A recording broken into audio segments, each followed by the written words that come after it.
Good Tuesday afternoon, everybody. It's your weather enthusiast, David Schlotthauer here, and welcome back. It has been a while. It's been since our severe weather outbreak, almost a week ago. It hasn't been that long, but it has been a little minute since I was last here on the YouTube channel doing weather content for you all. I do apologize about the typo that I made there. I did fix that. It actually says surprise instead of surprise, what that was. So, yes. So, you guys cannot tell me that I have a typo now. But I hope you guys are having a great Tuesday here with a surprise stream that I wanted to share with you all today. So, as you know, I'm done. I am done with school. And I am so glad to share this with you all because that's why I haven't been doing much on the channel for nearly over a month. It's been a while. It's hasn't been the same because it's like I cannot focus on YouTube and focus on school at the very same time. So I am so glad I am done with school. So, what's up, Dark Steve? How are you doing? What's up, Greater Good? What's up, Bruce? What's up, Weather Alt? Carl Cole, how are you doing? Welcome to the stream. Supercell Chasing, how are you doing? Hope you guys are doing great. And yeah, I am finally done with school, and I have some important announcements to share with you all. That's one of the first announcements, right? That I have actually technically graduated. Well, yeah, I've pretty much graduated. And if you don't believe me, we can go right into Odysseyware, where I do my schoolwork, and there we go. That's what pops up. That's what pops up. I've completed all 5 units. All 5 units today, including my test. My test is done, so we're looking good. I'm telling you right now. So school is done for me, at least through the fall. We'll see about what brings next after that. But yeah, I am done. I am done, and I am so glad with that, because now that means instead of doing schoolwork, I can dedicate my time to what? Guess. That's a little trivia for you all. So, since I'm done with school, I can dedicate all of my time to what? Booga Booga Baby, what's up? What happened to your profile picture? Did you delete it?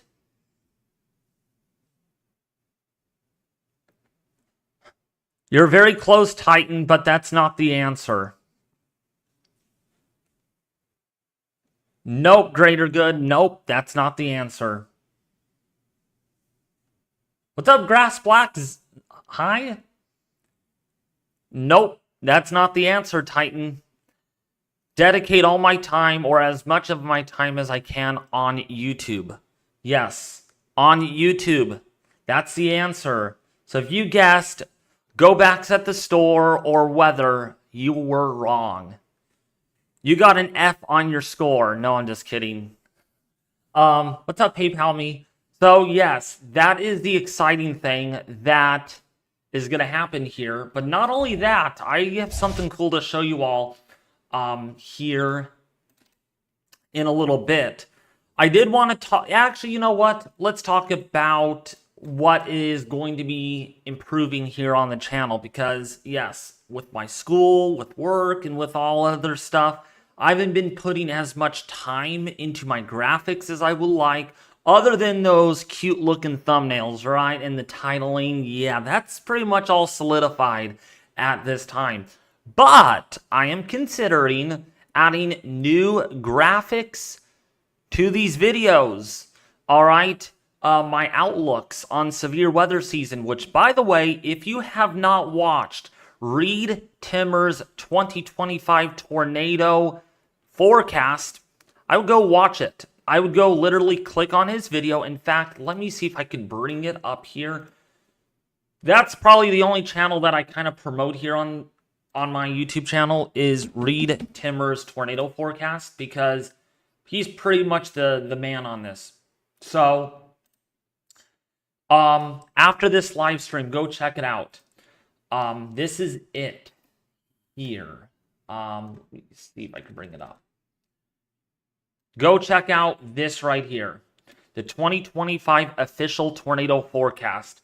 Really good video. I literally watched the whole thing, and I'm not kidding you. This is a tornado expert in the weather community. He is predicting that there is going to be a super outbreak. There could be a super outbreak in April and May. And you know how bad super outbreaks can get, all right? Let's just put this into perspective. The outbreak that we had recently, which, by the way, I want to bring up some storm reports on that. It's a really big outbreak. That was not a super outbreak. We have not had a super outbreak, I think, since like 2011 or in the mid-1900s. It's been a really long time since we have had such a tornado outbreak of that magnitude. So if we actually go here and go all the way back here, this is, so basically, and this kind of relates to a potential outbreak of this magnitude. So let me actually go to my full screen. So yeah, be sure to check that out. So yeah, basically we had 100 tornadoes. You might ask, was that a super outbreak? No, that's not even close to a super outbreak. Usually a super outbreak consists of, at least in my own opinion, over 250 tornado reports usually, and numerous violent tornadoes. That's usually a super outbreak. And then only 70 tornado reports on that Saturday. This was Saturday, this was Friday. Friday could verify as a high risk. But back to what I was talking about here, be sure to check out this guy, because I'll tell you what, he is expecting some serious severe weather outbreaks this spring season. We're in spring already, for April and especially for early May. I think early May for all of us, and this is my own forecast, I think we're going to probably have one of the worst Mays possible in terms of severe weather. I'm predicting we are probably going to have another one or two more high risks before the severe weather season is over. Multiple moderate risks, I'm sure, will be out there. And of course, almost all the time will we see an enhanced risk, including what we have tomorrow. And yeah, this slight risk is not for the plains. This is for Oregon and Washington. They're going to be dealing with some pretty big severe weather, hail and wind and tornadoes up there. Yeah, and guess where I'm going? Guess where I'm going in late June? Right where that slight risk actually is. I'm actually going to be going to a wedding. So yeah, it's going to be pretty interesting that I have actually stepped my foot there on a slight risk. So yeah, that's what I'm, and after watching that video, that got me into thinking that, man, I gotta really hamper down on the severe weather season. That's going to be the ultimate goal, is going to be doing severe weather season like it's hurricane season. Because yeah, I think we're gonna have more serious severe weather, including actually, let's go back to the Storm Prediction Center. Including a day 7 or day 6 slight risk, which we will have to keep an eye on that. Okay, I'll tell you right now, I don't really agree with this slight risk, and there's a number of reasons why. But at the same time, people at the SPC do their jobs, and they do a good job over there. And so therefore, there could be another severe weather outbreak. Yeah, it's like March has been really active. This is day 6, and this is day 7. So those 2 days, we're really going to need to watch the Ozarks, the Dixie Alley area, and then day 7 moves into the Southeast and the Mid-Atlantic, such as Virginia, the Carolinas. So yeah, we're going to need to watch this closely as we move forward. Yeah, please refresh the stream. I do not know why the stream goes out after I start it. I don't know why this is happening to people. That should be one of my questions to YouTube, why that happens. So 60-mile-an-hour winds right now over the Treasure Coast. Wow. Okay. Okay, it's back. Welcome back, Bob and Mindy. Sorry about that. I don't know why YouTube does that. I don't know. So this is what we're going to need to watch right here, this low pressure area. And actually there is a well-defined warm sector and a warm front. So this is going to be the area where we will need to watch for some supercellular development. But I would really make a bet based on our supercell composites, which I've looked. They're only at around a 3 to about a 2 to a 5 right now. The fixed layer SCP, which is supercell composite parameters, really not that high, not scary like we saw back on Friday and Saturday, which those numbers were about a 20 to a 25, which really did warrant a lot of supercells. This scenario is kind of a transient-like. It really begs the question, will this be a severe weather outbreak? In my own opinion, probably not. We'll see a severe weather event out of this, more like a slight enhanced risk. We'll see if this gets upgraded in future outlooks. And actually, let me see the upper level pattern on that really quickly. There is a shortwave trough, but it's more neutrally tilted. It's not really negatively tilted here as it moves into the upper Midwest. So that's going to be kind of the contributor here, is that will we get a negatively tilted trough? The flow is out of the southwesterly direction in the low levels, so we're not seeing a whole lot of veering here. 925 millibar winds also out of the southwest, so not a whole lot of veering of wind profiles here. More than anything, we'll probably see more of a damaging wind event and a hail event more over than a tornado event, if that makes sense. I'm not really putting a lot of money on this, and a lot of you are like, but David, it's a slight risk on day 6 and 7. Well, we've seen slight risks. Actually, the one yesterday with that slight risk, or maybe it was the day before. My days are all mixed up because of all the schoolwork that I've been doing. Now that I'm done with it, I can actually remember my days a lot more better. But the slight risk that happened yesterday, that was a day 6 or 7, something like that. It was a slight risk that was really far out, and it stayed slight. So just because, and I want to really make this clear to a lot of you, just because we have a slight risk at day 6 to day 8 or somewhere in that window does not mean it's going to be a severe weather super outbreak of some sort, okay? It just depends on the confidence and the spatial coverage. It's coverage, confidence, okay, over intensity. Intensity doesn't matter here, okay? So if you think about it this way, if you go here, you can literally go to the SPC and understand the risk, okay, what this actually means. And let me actually go to full screen and what that actually is. Sorry, I'm jumbling all over the place today. So you got to understand what this means, right? A high risk means there's widespread, significant severe weather. Over a marginal risk, there's more isolated severe weather. Usually it's not significant, okay?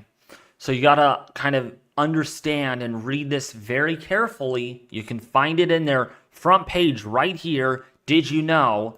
Go to what's my risk and understand your risk right there. And then you click on it and it will open up a new window and you can look at this in detail.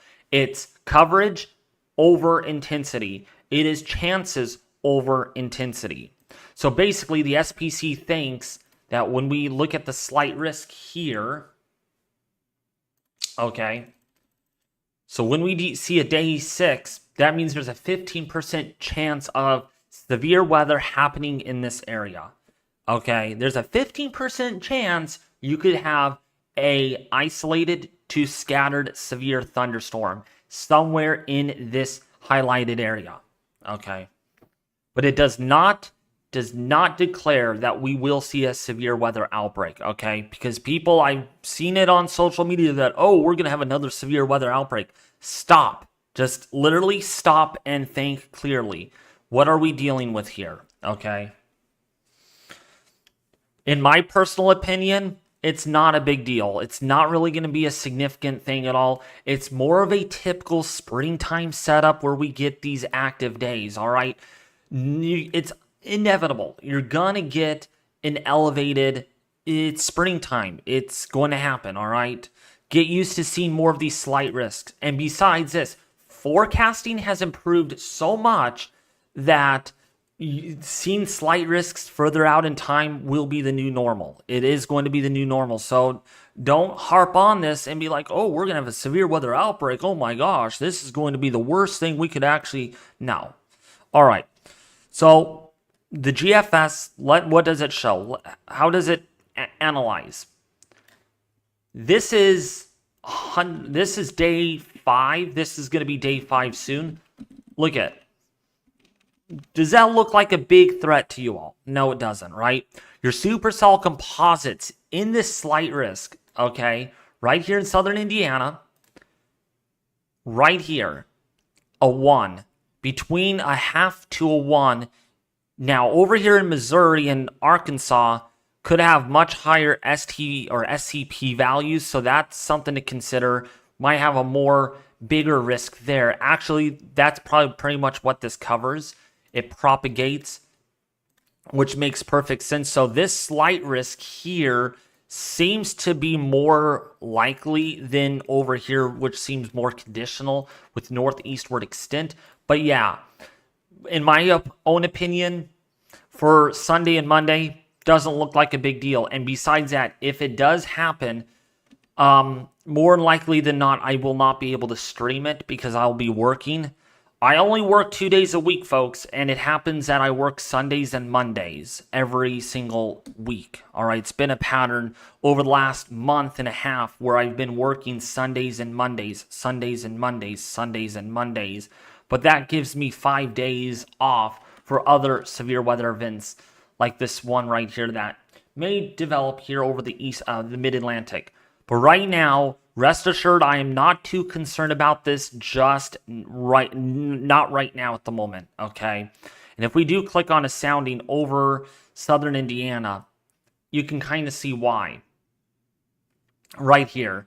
I mean, come on. Look at that sounding and you tell me what we're looking at. There's some instability, yes. There's some instability out there. But look at the photographs. We're not seeing scary looking large loops like we can see right here, okay? This versus like this. Now, your storm relative helicity is 165. In theory, that can get you a strong tornado.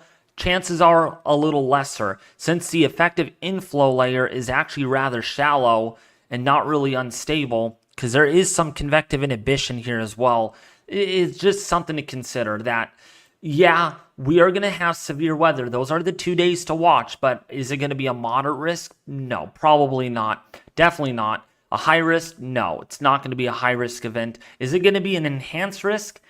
There's a slim possibility that it ends up being an enhanced risk, like by day 1 or day 2, but I'm not seeing anything that's alarming.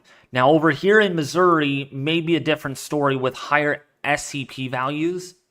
Here, we have much larger photographs, C-shaped slinkies.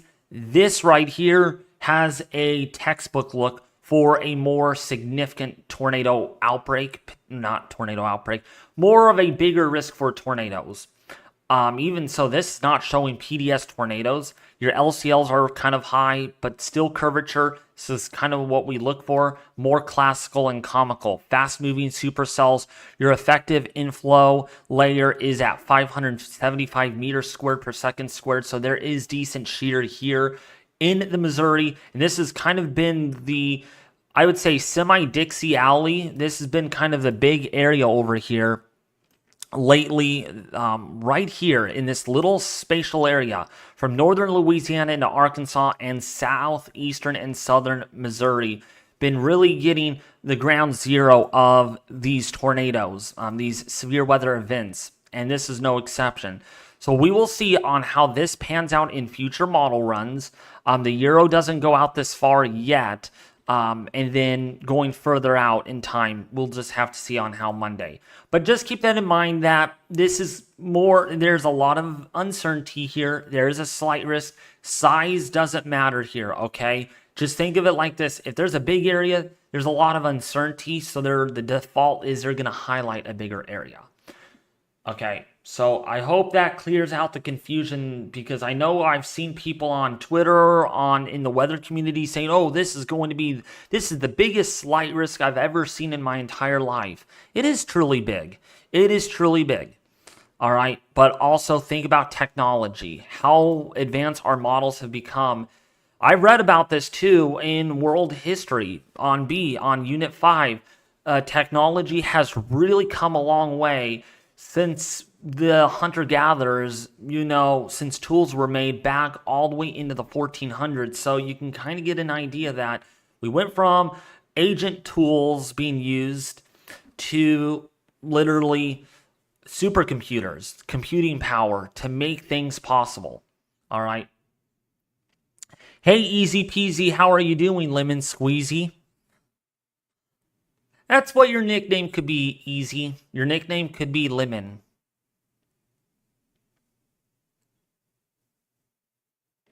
I'm just kidding. All right, what about Louisville, Kentucky? Right now, Louisville, Kentucky has some sort of a risk of severe weather, but again, I want to really emphasize this. I don't see it being really significant right now, all right? This is really far out in time. And we're going to treat this as it is, all right? And some of you are like, oh, I'm a severe weather expert. I know this is going to be a big outbreak. Okay, then so be it.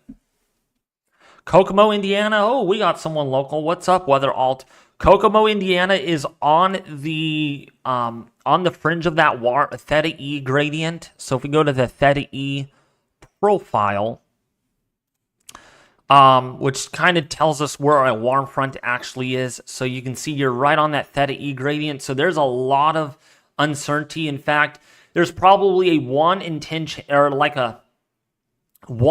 chance you get severe weather in Kokomo, Indiana on Sunday and Monday. Actually, more likely on Sunday, depending on how progressive that frontal boundary is.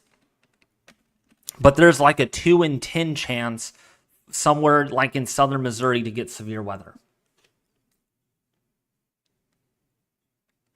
You're off of work. That means you can talk tonight, right? Easy.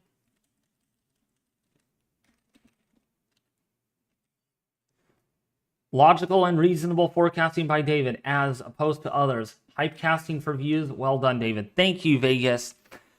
Yeah, I'm going to be more generous with my forecast just because on what I'm dealing with, what I'm looking for. Yes, instability is...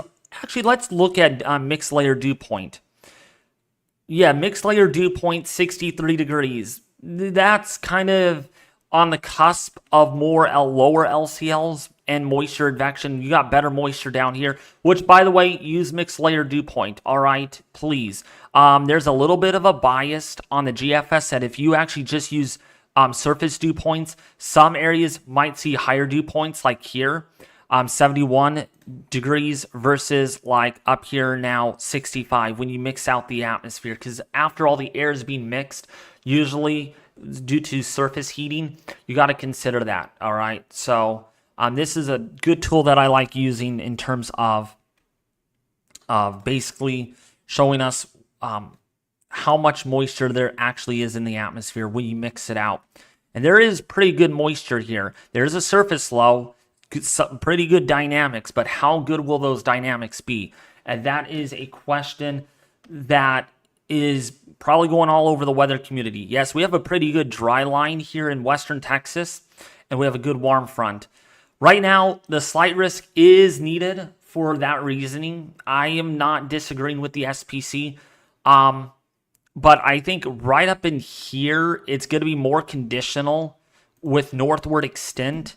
Now, further south also is going to be more conditional, but right in here, I think, is going to be the area where we are going to need a watch for initial convection on Sunday. this coming weekend for severe weather, and that's why there is that 15%. All right, but again, just because we're at day 6 doesn't mean that we should be 10 times more concerned than if it was day 4. Which, by the way, I want to, if I remember correctly, we all remember the December 10th Mayfield tornado, right? That was a moderate risk of severe weather, all right? My memory serves correctly here, because school has been getting in the way of things, right? Been twisting my memory around a little bit. That, I believe, was a day 3, or wait, day 4? That was a day 4 slight risk, if I remember correctly. I know it was day 3 slight risk, and then it went moderate, right? That's a good example that, oh, okay, it's only a day 3 or day 3 slight. That doesn't mean that, oh, it's not going to be a big outbreak at all. We should just ignore it. Don't ignore the risk, because we could have huge model uptrends, big time model uptrends last minute. Okay. In fact, I've seen it a couple of times where the SPC is more than capable of skipping categorical outlooks. You can go from a slight to a moderate in one day, or within the next update. Or you can go from a marginal to enhanced. All right. Let's not assume that, oh, this slight risk is going to be a moderate risk. No, not every slight risk this far out is going to be a moderate risk. Yeah, and ignoring the risk could cost lives. So, yeah, we're not going to ignore this. We have to consider this. And it does cover 40 million square miles, which is really, really big. Almost 41 million square miles. And it covers almost 400,000 square miles. So it is a pretty big area. It is really big. In fact, you could fit California in that slight risk. You literally can. That's how big it is. So we're not going to ignore it, but I'm just saying that just because it's a slight risk doesn't mean it's going to be a moderate risk on day 3 or day 1 or day 2. All right? Think about it. It's not based on intensity. It's based on what? I wanted to see if you guys listen. We're going to do a little bit of a trivia here since it's graduation special here.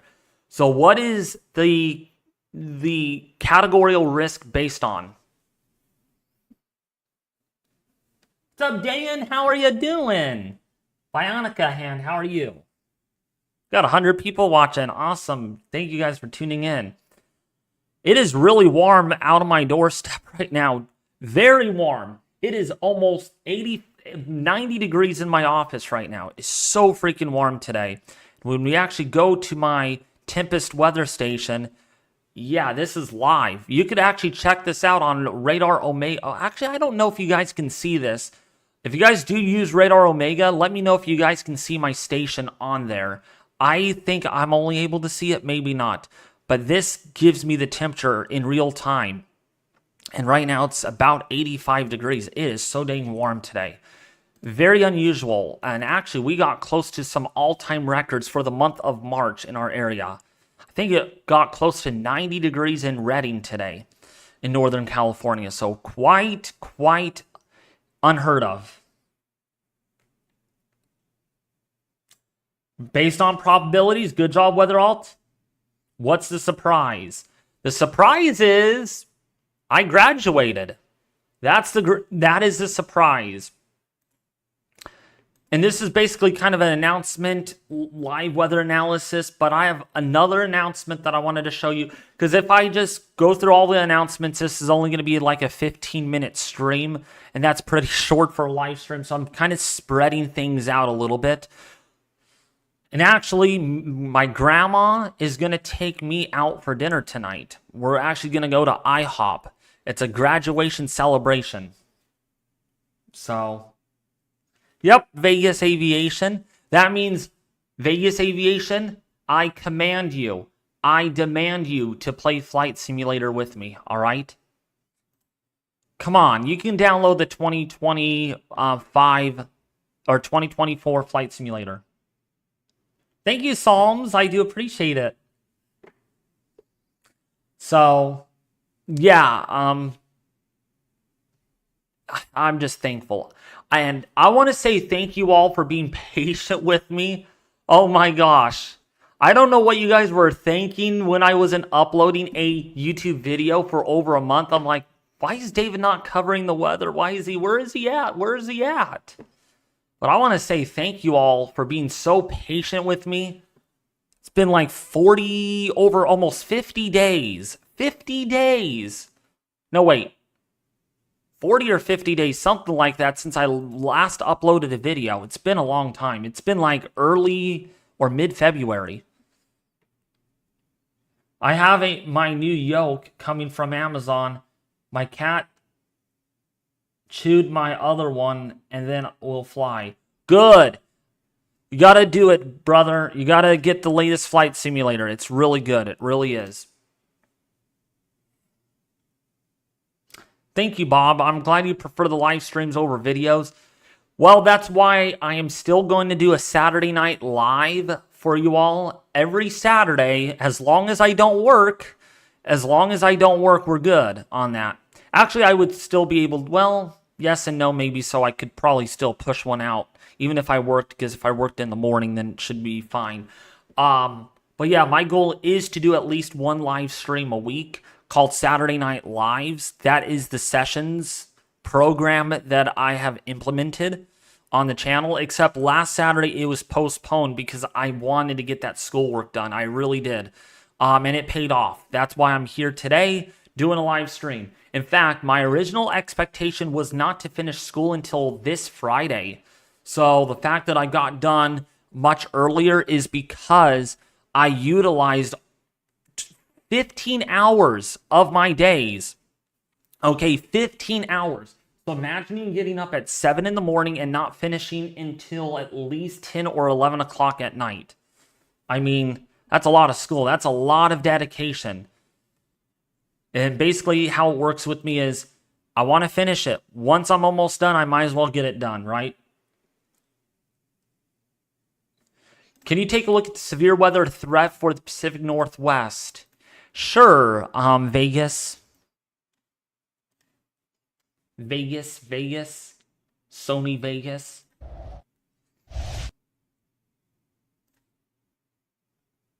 All right, so so the severe weather threat tomorrow, and yes, my cousin lives in the Portland metro area, so I wonder what he's thinking about that slight risk over his area.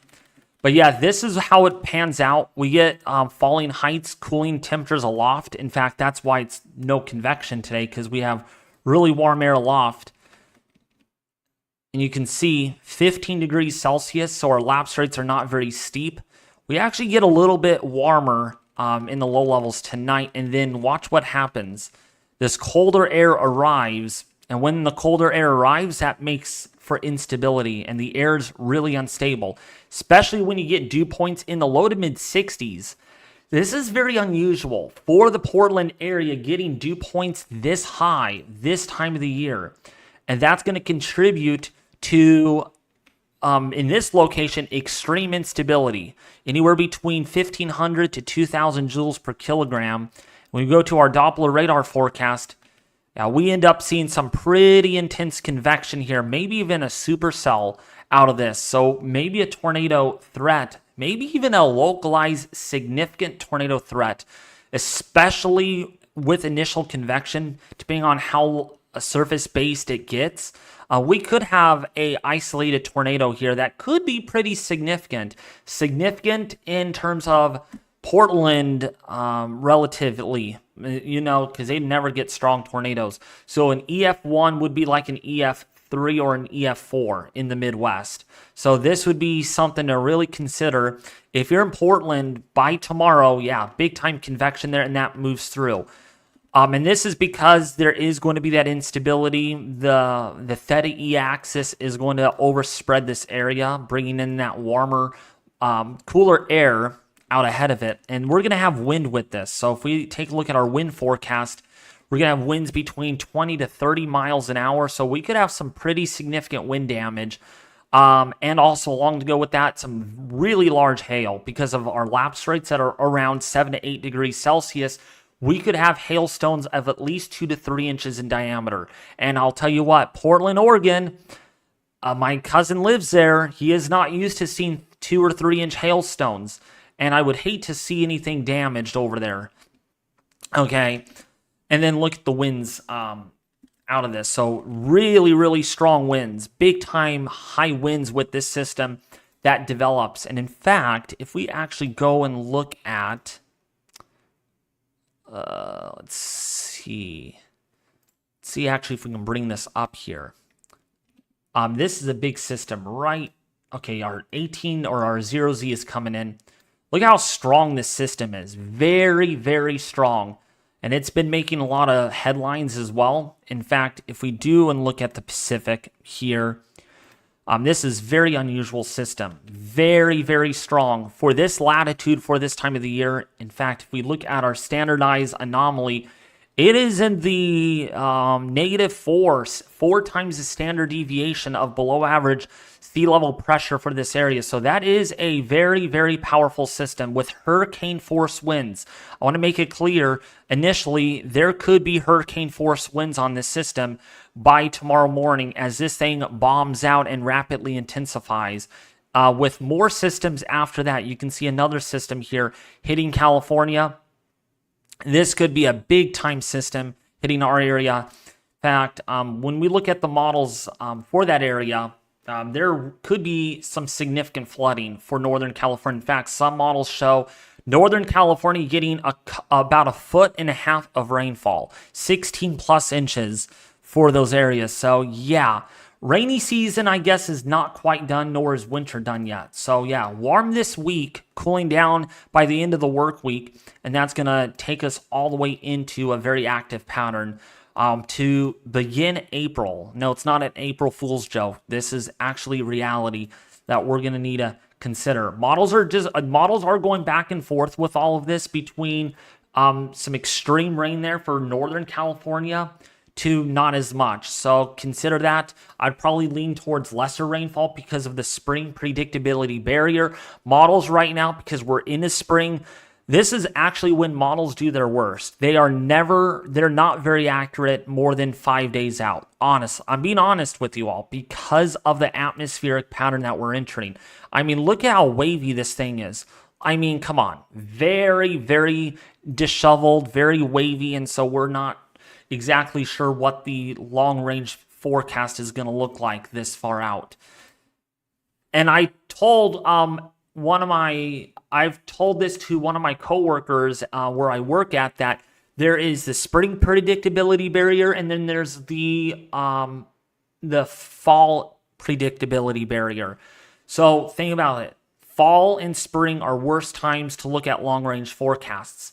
Usually by the early part or the middle part of winter, like in January, models do their best typically because that's when we're well established in our winter pattern. And then, of course, in summertime because, well, we're well into summer. Usually January and July are the best times to look at models further out in time. Is St. Louis going to get significant severe weather? Someone is asking. Right now, based on my prediction, it is a slim possibility based on recent model runs. If we look at prior runs, you can see this is moving all over the place. Right now, it's going back and forth, north-south, north-south. So right now, there is a 2 in 10 chance that you do get severe weather.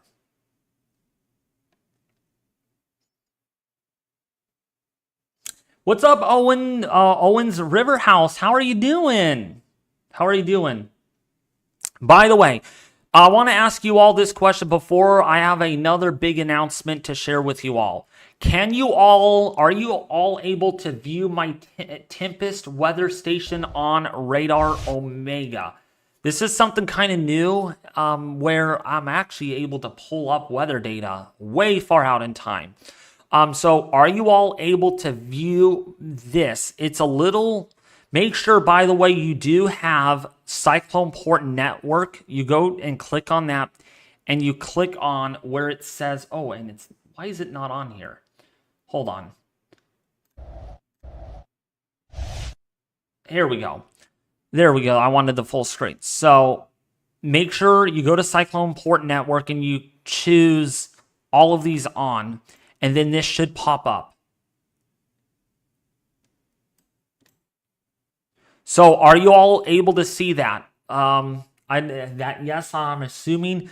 No, you can see it on my screen, but if you open up Radar Omega on your own, like on an iPad, on a smartphone, are you able to see it? Not on the stream. Ignore what's on the stream with that, because I want to make sure it is going through.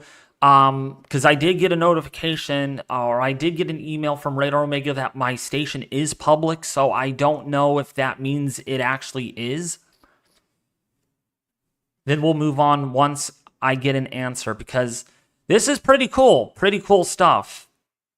And unfortunately, it kind of does give out my location a little bit. As long as you guys don't dox me, we're good about that, okay? What's up, Heidi? So, Diane, what's up? Thank you for all the hearts. So, I don't know if you guys are able to see this on your smartphone or on your iPad or on your computer. Okay, it's in 3 different platforms: iPad, smartphone, and PC.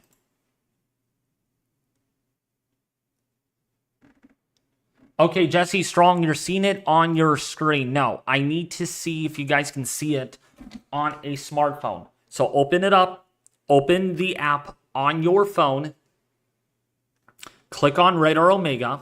So click on that right there. Come on. And do it like that.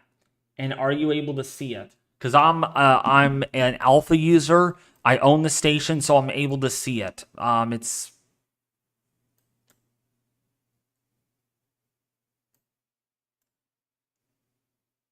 not seeing it so far on my iPhone, but it... Okay, so it's not public. Dagnabbit, that's fine. Wish you could make it public. I wish I could make things public like this. But either way, yeah, this is my station right now. It's 83 degrees. Look at the dew point in my area. Almost 70-degree dew point. Oh, it's muggy. It is freaking muggy today. It is miserable. Miserable. Oh, you see it? Oh, so Eli can see it on his end. Oh, we got severe thunderstorm warning. What's that all about? Oh, yeah, some of these storms are popping up.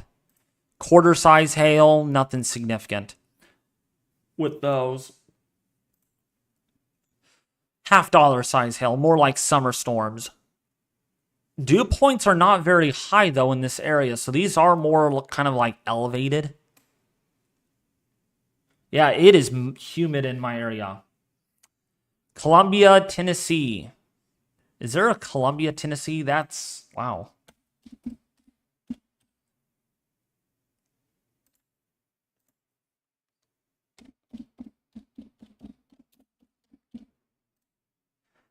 So Columbia, Tennessee is certainly in a risk for severe weather for Saturday, mainly for Saturday, this coming weekend. So therefore, there is a potential that you could see a tornado and some large hail. What's up, Diane? What about for Utah? You're in Utah, right? You're in Park City, not Park City. Oh my gosh. You're over here. I don't want to kind of give out your location 100%. Man, it's even warm over there in the mid-70s, really high up. So some really warm temperatures down in Utah, and dew points are obviously low. That's to be expected when you're high up. The air is drier typically. But yeah, no rain at all. Nothing significant at all. You're actually in the crest of this ridge, so it's going to be warmer over the next couple of days for the Utah area. Can you check 45334? Please give me a town, Eli. All right, now it's 6 o'clock. So we are now about 45 minutes in. How about if I show you all something even cooler? Guess what's coming back to the channel? I'm looking into purchasing Metagraphics for a year, And there are some pretty cool things I can do with these graphics that I would be adding on. I will be making outlooks, and I will strictly make sure I put it in my videos that it is not an official SPC outlook. And so I'm looking into doing that, and you can actually, and there's a lot that I could add on. Basically, if I get the, when I get the membership, I get everything for a year. Basically, I can download anything. And these are basically some of the graphics I could actually get right here. This is part of the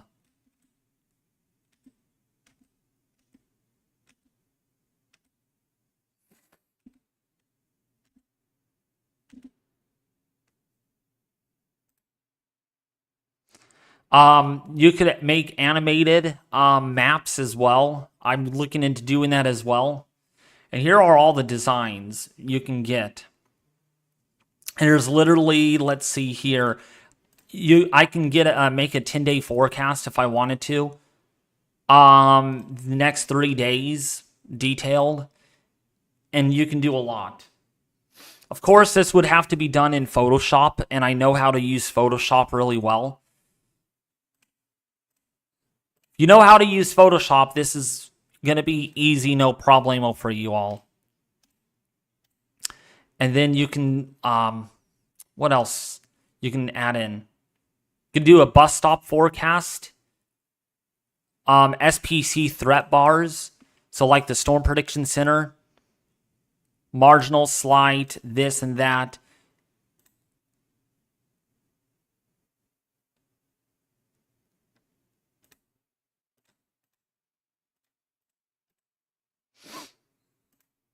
And let's see what else.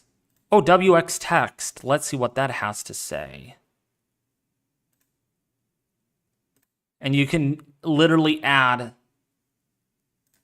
pretty cool graphics. Really cool stuff.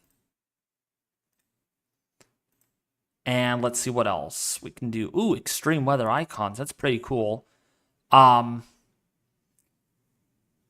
Ultimate global map pack. I've never tried that before, but you can, yeah, here's the current conditions right here. So you can, pretty cool stuff. Really cool. With that, and then WX threats V3. Let's see what this has to show.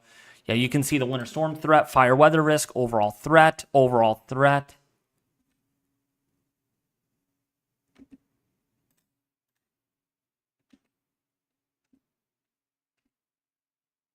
SPC risk, tornado watch, dun, dun, dun, dun, dun, dun.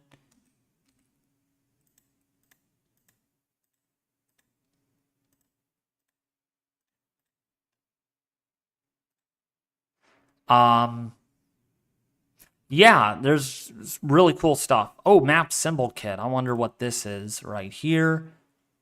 They actually update this. Oh, no, they didn't. Thought they updated this. But yeah, you can do some crazy stuff with all of this. So I'm going to start implementing that over the next week. Since I don't have a whole lot of work days ahead of me, that should be a possibility. What's up, CJ Johnson? I want to tell you, CJ Johnson, I am done with school.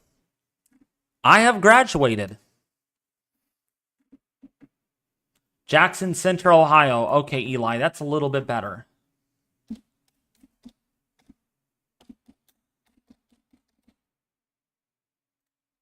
Jackson Center, oh, little cute little town there.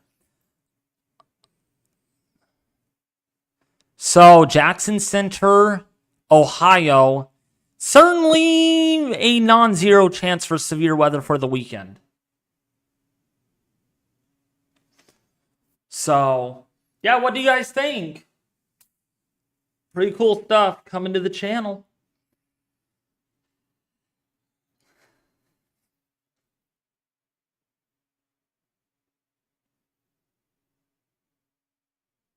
T. Smith. Thank you, Beth. Yeah, congratulations. Man, it is so warm here today. What's the temperature for your area today? What's the weather like? How warm is it? Because boy, is it warm here in where I live in the West.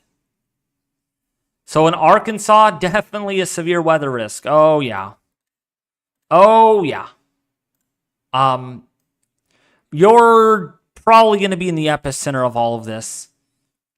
Especially for, looks like on Sunday here, Saturday night, Sunday.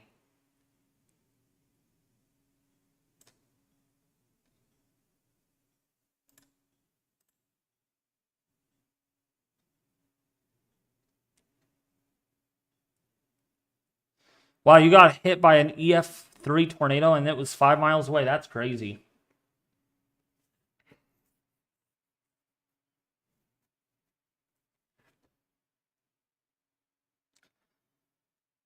It is warm. Woo!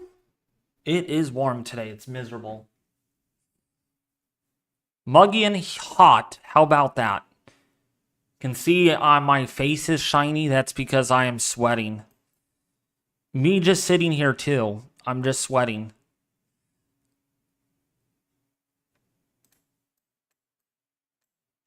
Memphis, Tennessee, definitely under a risk of severe weather for Sunday. Yes.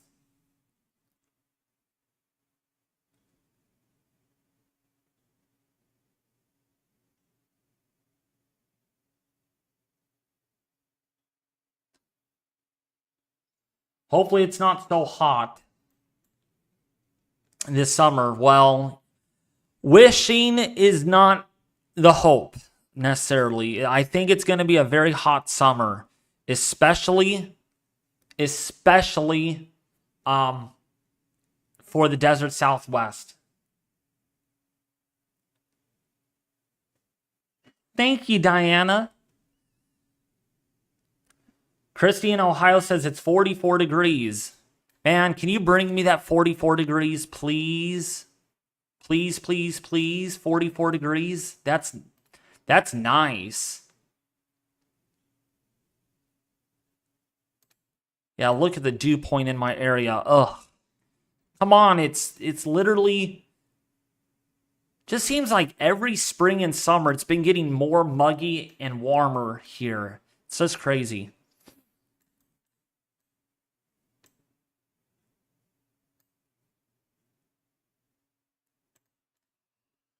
Yeah, it's nice in Ohio. My goodness, 37 to 40 degrees. I wish it was that not cool here. It's 61 here. You got to say thank you to the elevation on that. Ooh, there's a storm, actually. Maybe a storm popping up there.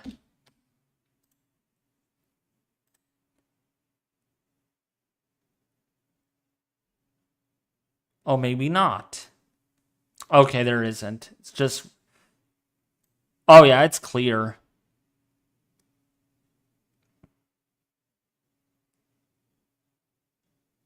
Yep, pretty clear.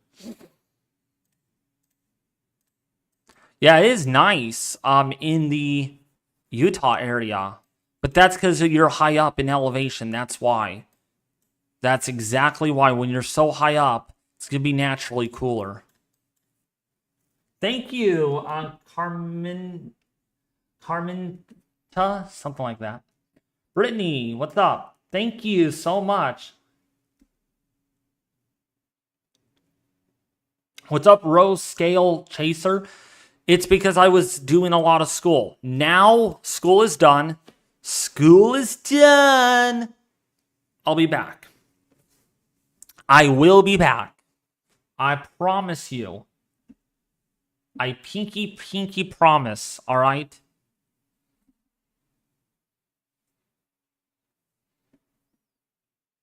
I know you guys have been patient. And patience is a virtue sometimes. Sometimes you have to, you have to be, when you want something really badly, you have to wait for it.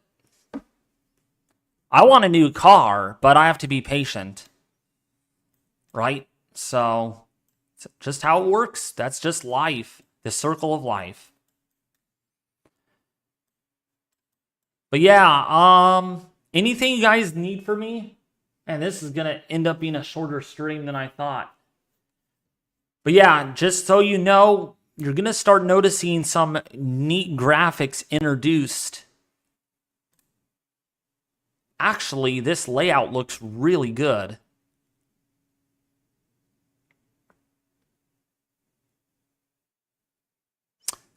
This is actually probably what I'm gonna be using right here.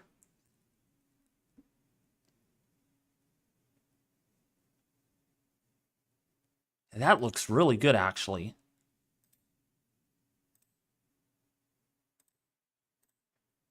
So,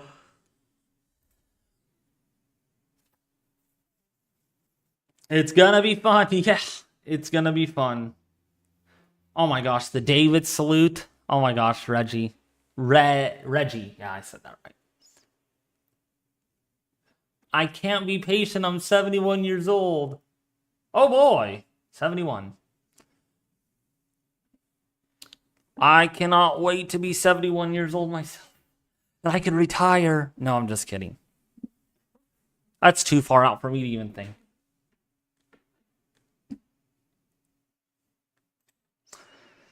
So yeah,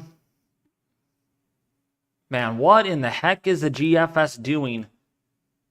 My gosh. Wants a crazy ridge now in higher latitudes. What is wrong with the GFS?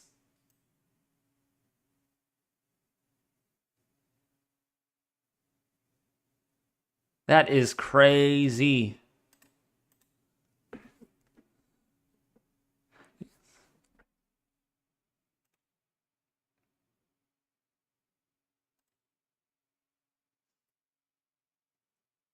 Thank you, C. Johnson.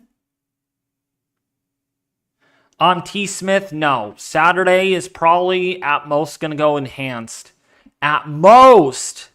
I mean, probably on day 1 or day 2. Any thoughts on next week's storms for northern Alabama? So for northern Alabama, you're looking at Monday being probably a slight risk at most. I mean, that's based on the profiles that we're seeing, not much veering. And you said north central for North Alabama. Now, this is Monday morning for Alabama. Right here. This is a skew T sounding. Actually, there is decent veering. Oh, wait. Actually, there is some modest veering. Man, your lapse rates are not very good, though. They're not very steep. They're only at around 6 degrees Celsius, so that is pretty stable. Very, very deeply moist, so I do not think it's going to really be in the way of hail. Oops, and I need to make that full screen. Your 0-1 kilometer SRH is sufficient, though.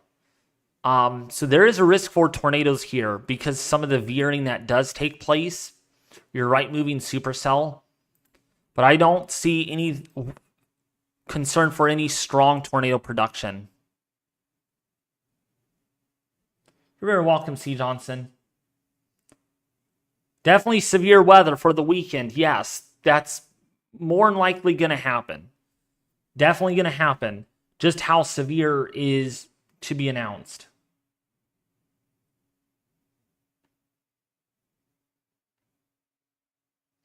Oh, I know, Psalm. Yeah, it's pretty unfortunate.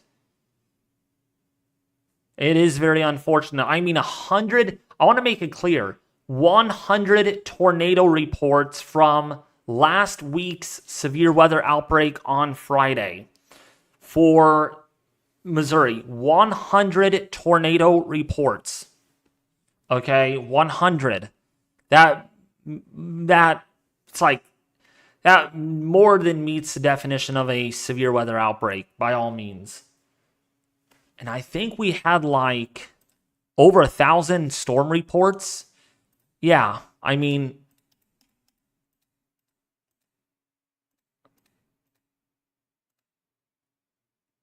oh my gosh, we're 2 reports shy of 1,000. Yeah, and I talked to Ethan about this. Ethan B, all of you know Ethan B at this point.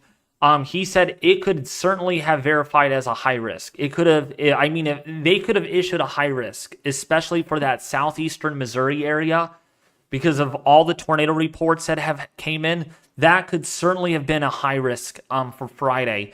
Now Saturday, also definitely verified as a high risk with 70 tornado reports. So that's a guarantee. That is a thing with that. With wow, with a lot of with tornadoes that did cause significant injuries. So that goes to show you. Friday overperformed. Saturday performed as expected. That's basically where we were at on that. But yeah, I mean, 100 tornado reports, you don't see that very often, which means, I want to make it clear here. Let's actually go back to storm reports and then go to here. I wanted to show you all something, that we are actually ahead of schedule. So when doing the math, basically last year, we did not have as many tornado reports last year by this time in March, right? An estimated of about 200 something tornado reports so far in 2025. So far, we have had 288 tornado reports, which is literally over 100 tornado reports higher than what we had. I mean, look at this map. And then look at last year's map since, like, say, back in March. I mean, it just wasn't as active overall in terms of tornado reports. But if you look at this year, yeah, definitely a lot more active. Definitely a lot more. Which is why I think what Retimmer is saying for a potential super outbreak sometime this severe weather season, we will see if it happens. Again, that's a prediction. It doesn't mean it's going to happen, right? There is a potential we end up seeing as many tornado reports as what we had last year, which, by the way, last year we had 1,910 tornado reports, making last year the most active, the most tornado reports ever in a single season. All right. We had almost 17,000 wind reports and almost 6,000 hail reports, in other words. I would be very curious to see how many storm reports. We have probably had over 40,000 storm reports last year. So, yes, we are ahead of schedule this year. Doesn't mean we will end up that way by the time we end out the year of 2025. We have a long way to go. We have another 9 months to go.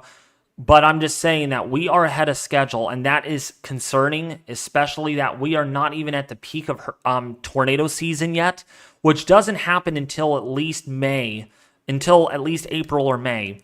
And for context, let's actually go and look at this.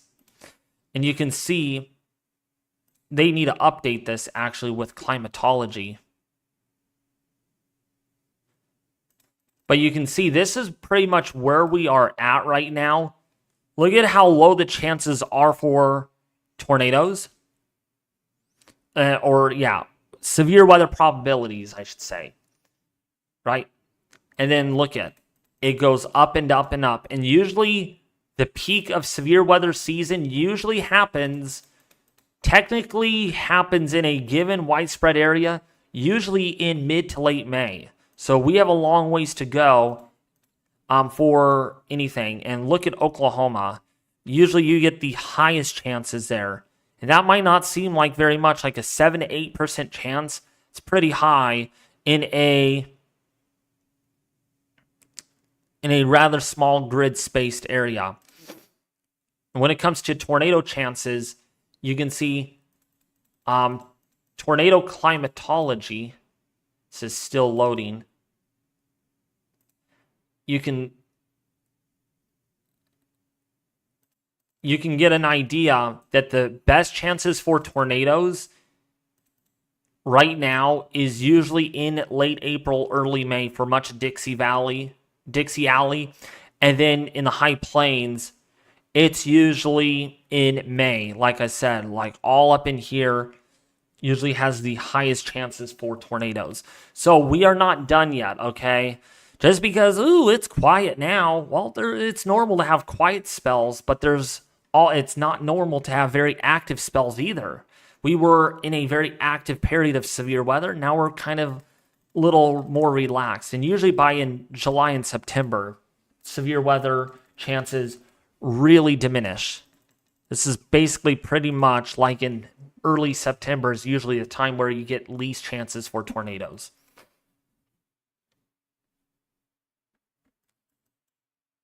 Last June 2nd, hail, the sight of golf balls and a couple of tornadoes came throughout.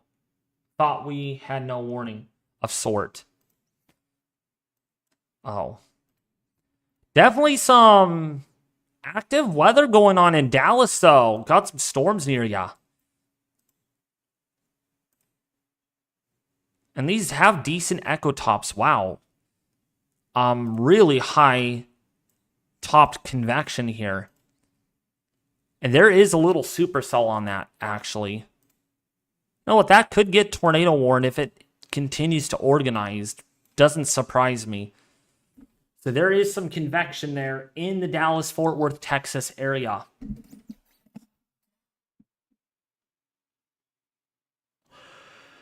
But yeah, there are changes. I graduated, meaning I am going to put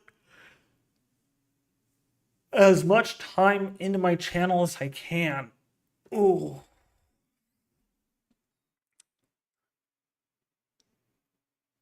I had a little twister rip the tail fin of my wind generator in May.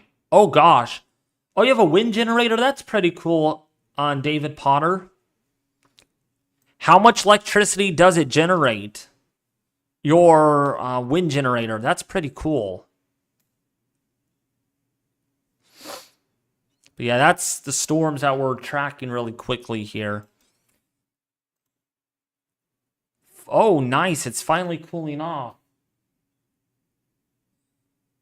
Finally, but our dew point is really high right now still. No longer 86 degrees.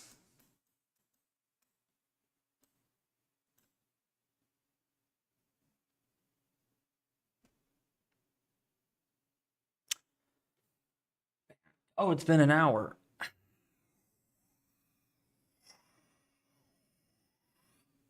Up to 600 watts. I was getting 450 in the last high winds. And now that must be a lot of power, David, right? I don't know wattage very well. You probably know a little bit about that than me. That's able to power. What is that able to power? 600 watts.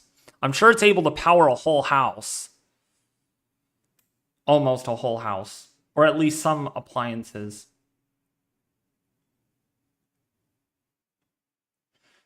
See, Johnson, I got interested in weather at age 6. But it really didn't click in until about age 11. When I started using numerical models. Chase! What's up? Chase. Chase, I want to say I graduated school. I'm done. I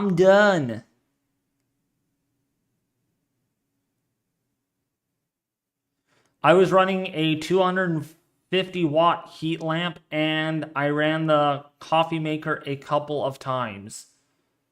Oh, wow. Oh, gosh. Okay. Boy, I'll tell you, if you can get multiple of those, I don't know if there's a way you can get like 10 or 15 of those wind generators. You could live off the grid. I'm telling you right now. You could literally live off the grid.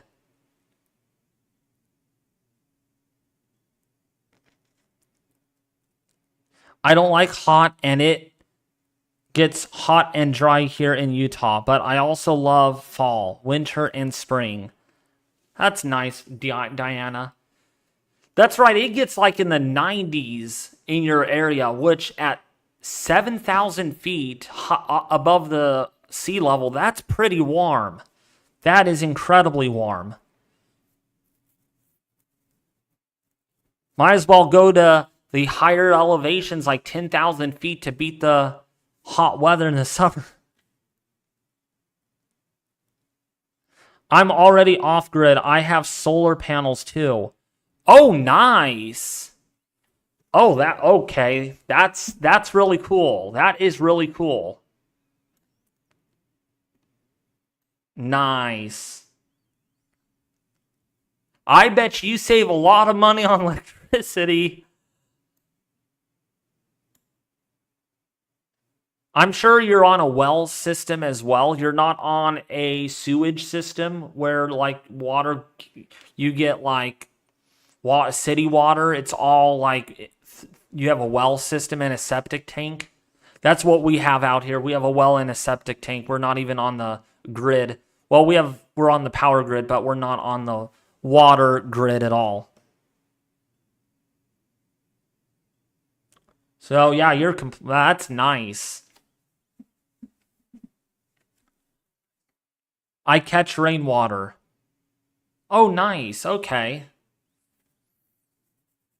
You must have to catch a lot of it, though, and probably chlorify it, right, to purify the water. Because you can't just drink rainwater,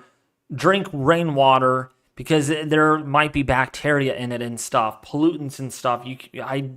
I wouldn't drink rainwater just flat out the gate. I would probably find a way to purify it. What's up, Pat? Yeah, PayPal. I'm on. Yes. Well, I'm not on internet grid. We actually have unwired, which is a dish. So you have a dish that aims at a tower. So it aims it's over that way. So it's like in Lockford is where the dish hits the tower, and then that's how I get my internet. It's wireless communication. Yeah, I live so far out in the country that we don't even have cable out here. We don't get cable. The only thing we get on wires is electricity. That's all we get. Even so, the power doesn't cooperate sometimes. We'll lose our power for no reason. Like, not last night, but I think it was the night before, the power went out for like 5 minutes, and it went back on. Yeah, we're in a weak spot on the grid where I don't know what it is, but we'll lose power at random times. That's why I always have my flashlight on me when I'm up here upstairs, because if the power goes out, then I won't see where.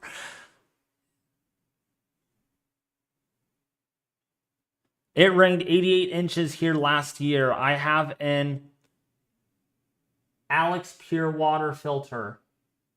An Alex Pure water filter. Interesting.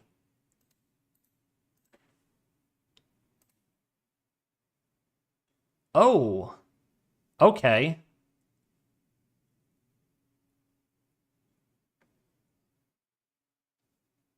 That's cool. Oh, so that's what. Oh, this is what that is. Oh, no, that's not. Oh, okay, it's. Okay, so I see. Oh, nice. That's awesome. You know what? I'm going to try to see if I can do that myself. You know what? I think it's illegal. I think we cannot collect pure water here in California. It's actually against the law. I would though. Because I remember my uncle telling me that, oh, we can't collect pure rainwater because it's illegal. It's against the law. If I could, I would though. I would get like I would get a vat. So I would get like a cone. That's kind of like it. It's kind of like it's like a gutter, It's kind of like a chute, and it'd be like about 20 feet long at least, and I would pry it up, and I would fill. I keep 440 gallons in plastic barrels. Oh my gosh, that's a lot. How long does that rainwater last you then, David Potter? How long does it last you? 440 gallons. That is a lot of water. My goodness.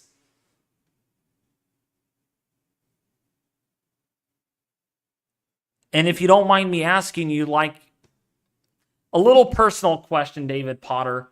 What about when you have to take a shower or wash the dishes? How does that work? Well, you could be kind of like a hunter-gatherer from ancient times. Using the old technology, huh? Collecting water on solar panels off the grid. That's like a hunter-gatherer person.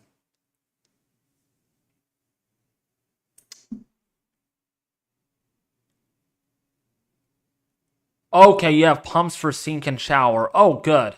All right. Yeah, I was like wondering, man, how can you just take a shower if you have barrels of water? Unless you dunk, unless you jump in those barrels and wash yourself. But no, that wouldn't be a good idea. I can make it last a year. Oh, good. That's good. Man, only if California allowed it, maybe I would have to consider doing that, collecting rainwater. I like the pioneers on the trails in the 1800s. Oh, cool, Psalms. But you're in the Oklahoma area, so you're able... Well, no. Okay, Pryor Creek, Oklahoma. So you're in Pryor Creek, Oklahoma. You know where you can get a lot more water faster, David Potter, is by living in the Olympic Mountains in Washington or Oregon, or even in Northern California.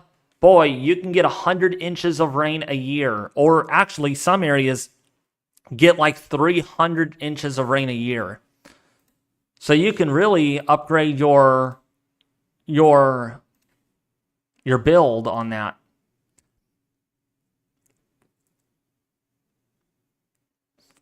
So you're up here, okay. So you're up here in the Pryor Creek area. Where in California I live? I live near Sacramento area.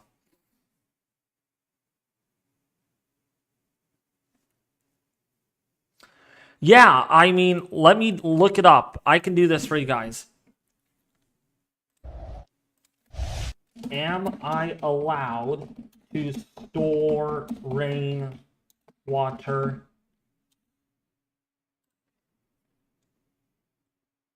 Is legal. I guess it is legal. Interesting. Okay, so it is legal, which means you are allowed to store rainwater. My bad. Then my uncle is telling me something different because he said maybe it is based on a jurisdiction on a county level, not on a state level. Yeah, the Rainwater Capture Act of 2012, Assembly Bill 1750, legalized rainwater harvesting from rooftops in California. So I am legally allowed to collect rainwater. You are legally allowed to collect rainwater in California. Yes. So, all right. So that's good to know. Maybe I will have to, maybe that could be my project.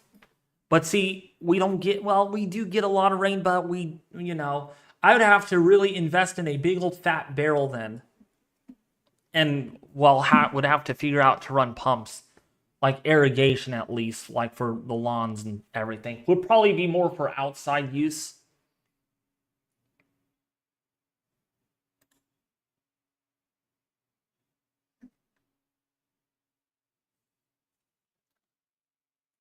I live 3 miles from the lake.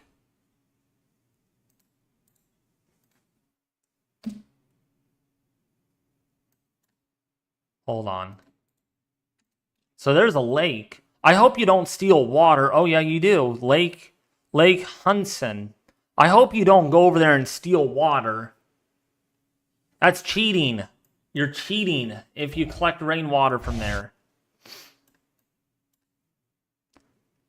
That's good though. You're on the wet side of Oklahoma, so that's pretty beneficial then, because you can tell by the terrain, by the scenery. It's dry in western Oklahoma and it's really moist and wet over the northeastern Oklahoma area.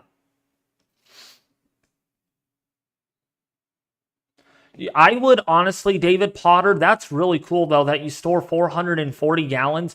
You should upgrade that. You should store up to 1,000 gallons. And here's why. Okay, you're probably not, I don't have the room for that. See if you can try, because what if you do end up in a drought that can last 2 or so years where you don't get enough rainwater? You have to consider that too, right? What if you do run out of water? You're in some serious trouble then. You're in some serious trouble, okay?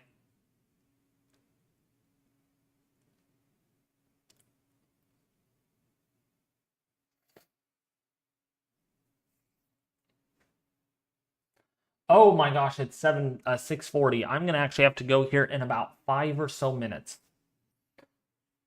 I love having a conversation with you guys. I really love doing these live streams and talking to you all. But I want to say thank you guys for being patient. It pays. It's a virtue. I'm graduated. I am back in one piece. We have 2 1,000-gallon water tanks. Oh, gosh, Diana. Jeez, okay. Wow, that's a lot of... Someone's a winner, David. You got to beat Diana now and get 3,000-gallon water tanks. I went and pumped it out of the spring last August. There's a spring in Salina Park. Oh, okay. Okay. Good. So you are able to... Salina Park. Okay, Salina Park. There it is. So there must be a spring somewhere over here. Along the river somewhere, rather. But I'm sure they allow you to do that. Just always make sure they allow you, though, because I don't want you getting in trouble, because that's... I don't know if it's a state park, they should allow it, though. But if it's a national park, then... The last earthquake I felt in Utah was 30 plus years ago. Yeah.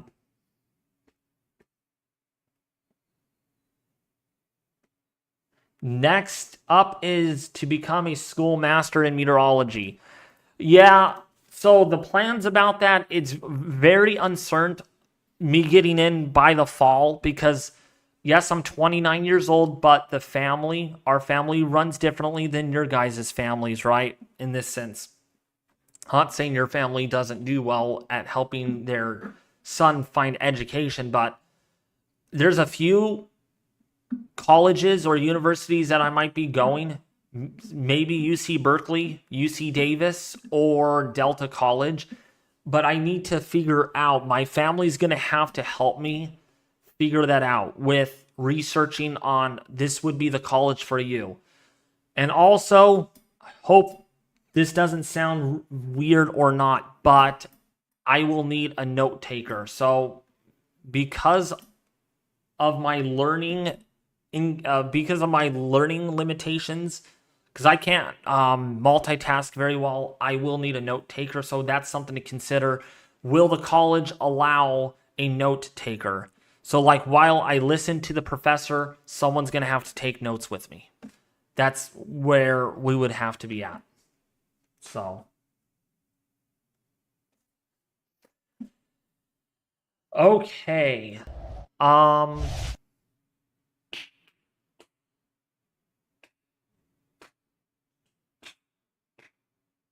You know what? Do you guys want me to play the 2D weather simulation? Let's end it here. Let's end it with some fun.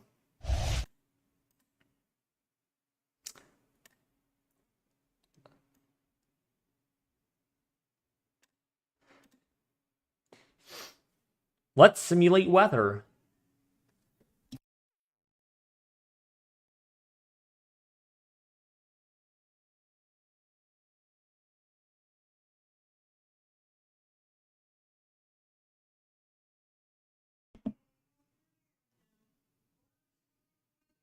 All right. All right, I have to go in like 5 minutes. So, yeah, we're going out to IHOP tonight. So, let me close this because it's going to make it run slow. You guys got to get this game. You guys got to get this game. It is very fun. It is extremely fun to play. The guy actually has updated. Actually, you know what? Let me share the link with you guys.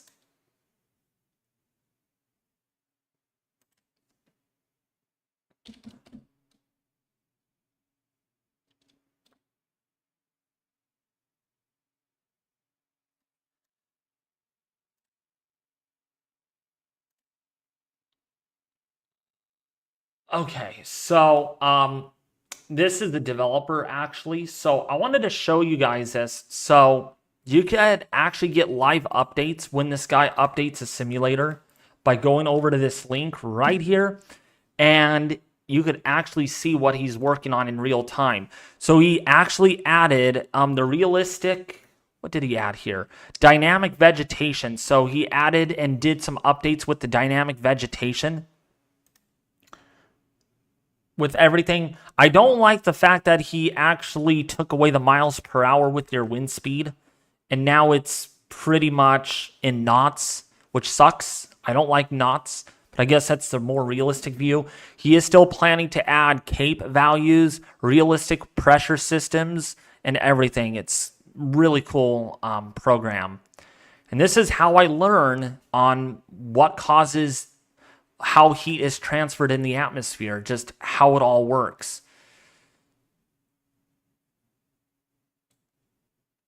And so as the land heats up, you can see this on different, you can see the wind as well. Look at, you can see the convection.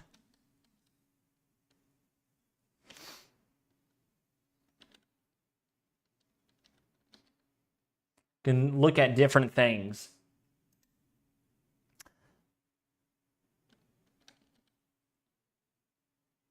And here's the lightning. You guys want to see the lightning? In cloud lightning, by the way, too. So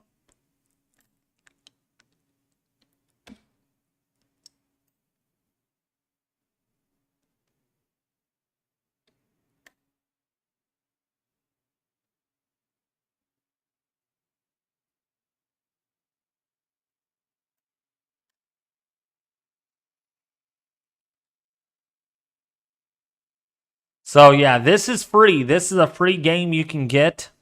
There's no cost whatsoever, and you can simulate all kinds of things. You can simulate dry lines. You can simulate tornadoes now. There is a feature that someone figured out that there are tornadoes in the game.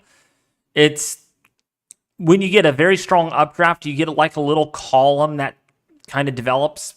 That's when you get a tornado, a brief spin up.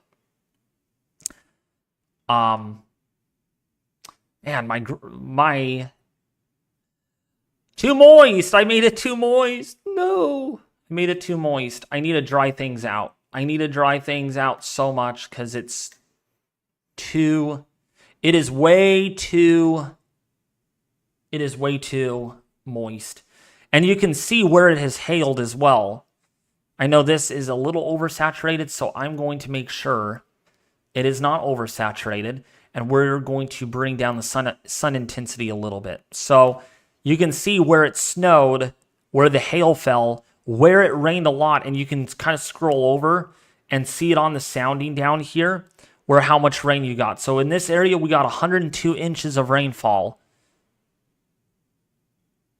And then, of course, when you get snow and ice, it affects the temperature. So if we actually look at the actual air temperature right now, you can see where it's hotter here, where the air is hotter, and where it's colder here because of the snow and ice. So realistic albedos Still, he hasn't gone on to the fact that the urban heat island effect is taken into consideration, but he's working on that. But also, he has made it to where if we actually add an urban area, there is going to be, if we actually increase the wind, we increase the drag, and you'll see this here in a second. There is this huge glitch, though, that the atmosphere acts a little weird when you suddenly disturb it, which I'm hoping that is a fix. So we're going to turn this down and increase the wind. And watch what happens, you guys. This is pretty cool because when you get a lot of buildings, there's now induced friction, induced drag due to the buildings, and the wind actually physically goes up and over the buildings. So you'll see that here once we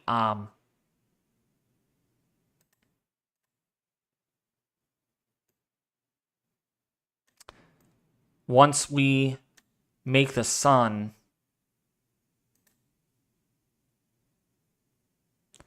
so you can see the wind increasing, but watch what happens. You can see right here there's a little bit more wind here, but look what happens. There's not much wind here because there's buildings, right? So the buildings now affect what the wind is doing at the surface. Just like in real life. That's why the winds are lighter in urban area, in cities, large cities, because of the friction that takes place.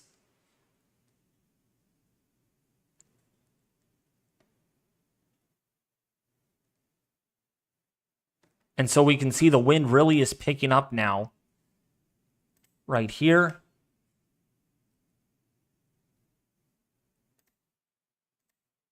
So you can see where the city is right here. There's not much wind, right? But you go all the way out here, there's more wind. There's a lot more wind.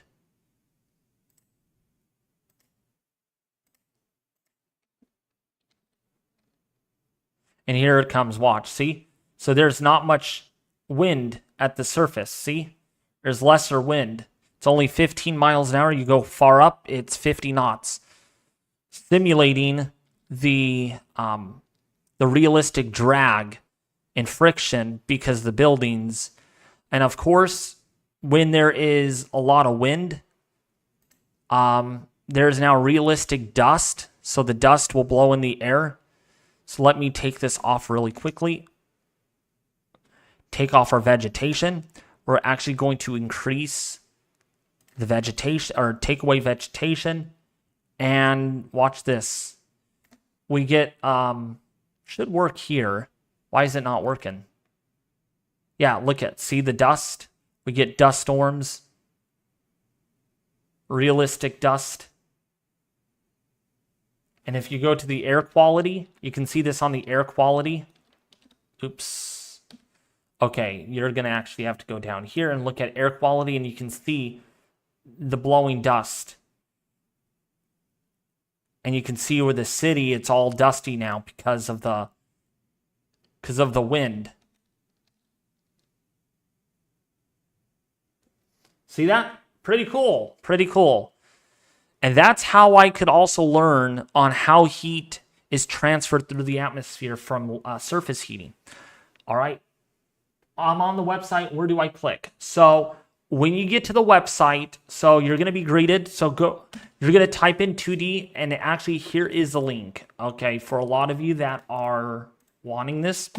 So you're going to be greeted to a website like this. Okay. This is normal. Okay. You can check out their Discord server by clicking the Discord icon, their YouTube channel, the Patreon page, and their GitHub. Okay, we're on the GitHub page. So what we're going to do, you're going to choose your horizontal resolution. And I always set my altitude of the atmosphere all the way up to 15,000 meters. That's about 50,000 feet because our atmosphere goes really high up. That's for best realism. Okay. So you get a more in-depth view of the atmosphere. And then the horizontal resolution, because I have a very powerful computer, I can take this all the way up to 10,000 pixels, which is about 300 miles from one end of the map to the other. But just realize that the lower the number you get here, like say 500 pixels, it's probably only going to be like 20 miles from one end of the map to the other end, meaning it's not going to be as realistic when it comes to convection making weather systems. So I suggest that you set this to the recommended specs of 2500 pixels, or even up to 300 pixels, or 3000 pixels, that is, okay, for best realism. And then once you have your desired settings, for example, we're going to use 4000. To create the button here, this button right here, create new simulation. So it's going to load in the simulation. And so once the simulation is in, okay, you're going to be greeted to mountains. There's snow, there's green, there's brown, right? I have to hurry up and get this done though. Only like another minute. And as you mouse up, see my mouse, my cursor, you make taller mountains. But if you want a flat land, want it as flat as possible, make sure your mouse, it's not brown. Because now when it's brown like this, it's water. It's all ocean. Then you'll have to create your own land areas. So if you want all land and make your own lakes, you mouse up until it turns green. See this? It turns green. Click. And the simulation is now loading. Now you'll be greeted to Celsius. So if you don't like the metric system, you go down here. Hold on, display. So you go and hit the display. So for this reasoning, we're actually going to blow this up a little bit more if I'm able to. Shift plus. Oh, wait. Right here. So make sure you click the check mark where it says imperial units. And now you'll get your Fahrenheit. The knots is, I guess, imperial. That's why it's in knots. All right. The blue line is your dew point line. And then you can click the button here, show droplets. So then you can see your droplets. Uncheck it to take off droplets. Check it again to show droplets. The white dots are snow. The turquoise is rain, snow, mix, or ice. And then the dark blue is rain. So dark blue dots, pixels, are rain falling from the clouds. So that's how that works. And then this button here is going to have, so right now it's a through map. You can see the same clouds repeating themselves. So if you don't like that, click this button. And then it will be in a, it will be in a image.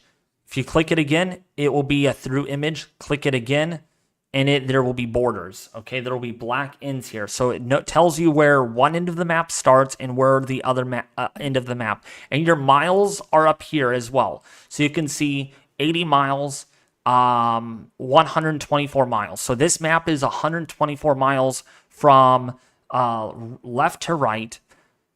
And then if you have it through, it's not going to make it any longer. It's just going to repeat itself, okay? So that's how that works. And this, by the way, is your interactions frames per second. This is 16 frames a second, but if you want it fixed, hit the undo the check mark right here. So this is auto adjust, so it's going to adjust the frames in real time. Uncheck it to make sure it is like that, okay? So that's how the simulation works. And then, of course, you'll have all of your panels. Fluid dynamics, vorticity, drag, how much drag you want. So you can change the slider right here to adjust the drag. How much wind do you want? Positive numbers are westerly winds. That's the red that you'll see. And then the blue colors are negative. That's the easterly wind. Since this is two-dimensional, it's west and east direction. Global drying is how dry the atmosphere you want it, and select the starting height. So I'm going to make a tutorial on this when the time comes, because I have to actually get going, because I'm actually already, my grandma's going to yell at me, telling me to get going, hurry up. All right. So anyways, you guys, I have to go, but that's basically how it works. I will work on making a tutorial on this, since a lot of you, or most of you, actually do enjoy this weather simulator. This is free, by the way. There's no cost whatsoever. Click the link in the chat to check it out. Simulate the weather at your very own fingertips. As always, Have a great rest of your Tuesday. I'll be back with you more tomorrow.